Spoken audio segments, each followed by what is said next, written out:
Once upon a time, in a quiet neighborhood, there was a high-rise apartment. The apartment on the top floor was rented out after being vacant for a long time. What no one knew about the new tenant was that he used to work at an old hospital, and he was hiding a terrible secret. Strange things began happening in the apartment building. After the new tenant moved in, at night, eerie noises echoed through the hallways.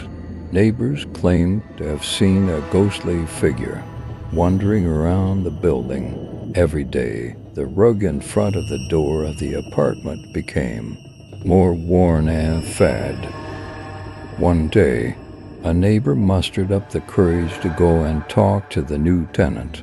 When they knocked on the door, it was slightly ajar, and a disgusting smell wafted out inside.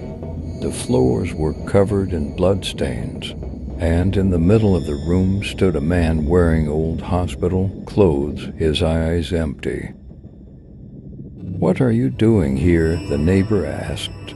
Trembling with fear, the man slowly lifted his head and said in a cold voice, "I continue to feel the pain of the sick people here." A few days later, an old, abandoned hospital was discovered right next to the apartment building. The neighbors learned that the horrifying man had been a hospital staff member, conducting dreadful experiments that led to the hospital's closure. He was like a living ghost, a spirit resisting death. One night, encouraged by the neighbors, a group decided to visit the abandoned hospital. However, as they entered, the doors shut and locked behind them, trapping them inside. Ghostly figures roamed the corridors, guiding the neighbors into a dark room. Finally, the neighbors were led into a room bearing the marks of the horrific experiments. In the middle of the room, the ghosts of the sick people, chained to the wall, hung lifelessly. Each one bore the traces of years of suffering and agony. That day, the neighbors witnessed the horror inside the hospital room and were left with unforgettable, terrifying memories. The story of the apartment became a legend circulating in the neighborhood, and nobody dared to go near the room again.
you.